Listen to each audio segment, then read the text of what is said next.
I'm feeling so sharp right now. I brought in a new team, new strength and conditioning coaches, new nutritionists.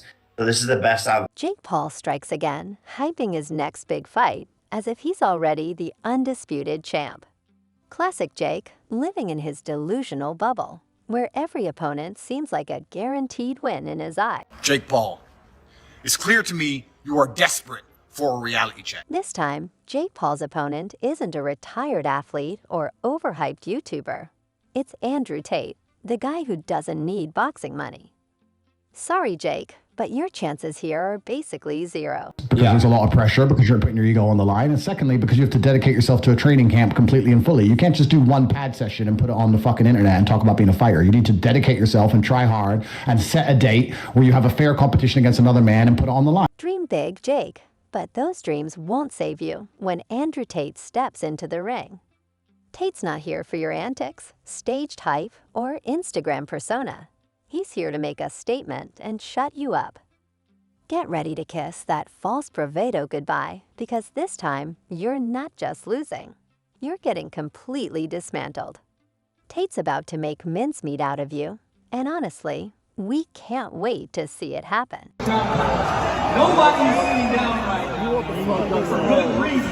Yeah, I do. Not only champions of the past, we have world champions of the present. Marissa Shields in the building. Andrew Tate, kickboxing champion, internet provocateur, and currently under house arrest, is Jake Paul's latest target. And honestly, the only surprising part is that Jake still thinks people buy his carnival act.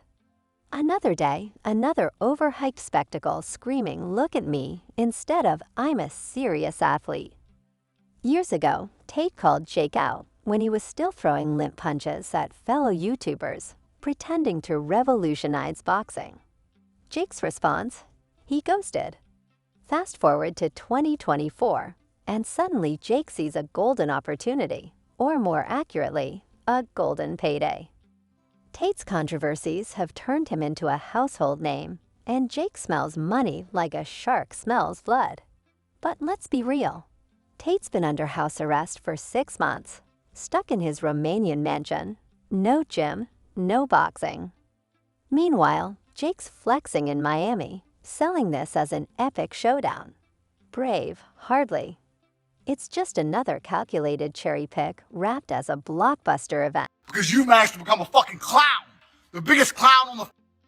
Jake Paul isn't even trying to hide it anymore. He's all over social media, hyping this as the fight of the century. Meanwhile, Andrew Tate, housebound and all, still manages to exude more confidence than Jake has shown in his entire career. Tate flat out said he could beat Jake with just 6 months of training, while Jake, despite years in the sport, struggles to win unless his opponent is older than his dad or coming out of retirement. And you just know Jake is banking on Tate's legal situation, keeping him at a disadvantage. Let's be honest, Jake doesn't want to fight. He wants a guarantee. Tate estimated this fight could pull in 1.5 million pay-per-view buys, translating to $90 million in revenue. Impressive. Sure, but Tate's fan base isn't just massive, it's fiercely loyal. He could sell tickets to a thumb wrestling match. Meanwhile, Jake's fans mostly show up for the memes and drama. His millions of followers don't necessarily translate into boxing credibility. Jake's career? A parade of cherry-picked fights. Remember when he fought a 47-year-old Anderson Silva? Or turned Tyron Woodley, a former UFC champion, into a meme? Now he's lining up Tate, a guy who hasn't fought professionally in years and can't even train properly. Bravo, Jake. Truly groundbreaking stuff. I'm on month 6 of house arrest so far, and we'll see how long this continues for, so I'm going to have to miss it, unfortunately. Andrew Tate's combat sports resume makes Jake Paul look like an amateur. A 4-time kickboxing world champion with over 40 professional wins, Tate fought for titles, not YouTube views. Meanwhile, Jake's boxing career started as a joke and hasn't progressed much since. The gap in experience is laughable, Yet Jake somehow believes this fight will cement his legacy. In reality, it's just another overhyped spectacle with Jake punching far above his weight. Again. Yeah, no, I think deep down he wants me to win 100%, but Jake Paul might have more followers, but Andrew Tate's audience is on another level. They're not just fans. They're an army that shows up, engages, and dominates the narrative.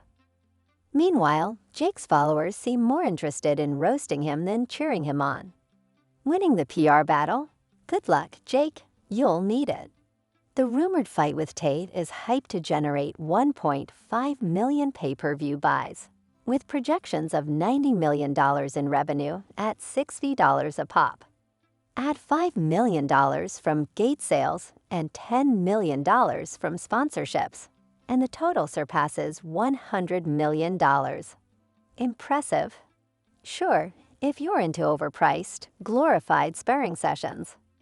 Tate's confident claims and Jake's inflated ego might sell the fight, but fans are likely to leave feeling like they wasted their money on yet another spectacle disguised as a serious boxing match. titles, Anderson Silva to win Knockout of the Year, cover of Sports Illustrated. Like, I've accomplished my goals and beyond.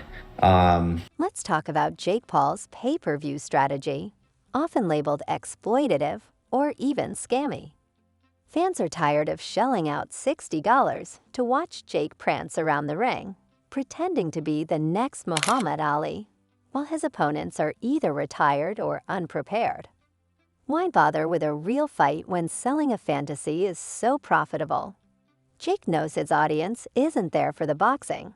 They are there for the drama. And somehow, he keeps cashing in on the spectacle. If you want to fight and you want to send a contract, send one to me. I will take a few weeks break from living my retired life. The training camps for this epic matchup are as theatrical as the fighters themselves. Jake Paul's Miami sessions look more like a fitness influencer's photo shoot than serious boxing prep. Sun-soaked beaches, flashy gyms, and perfectly curated selfies. Because nothing says serious fighter like an Instagram reel. Meanwhile, Andrew Tate is spinning a different narrative, claiming he'll spend 6 months training in the rugged mountains of Bosnia. A gritty, Rocky-style montage come to life. Short Tate and maybe Jake will be sparring polar bears in Alaska next. Both fighters are selling stories, but let's be honest.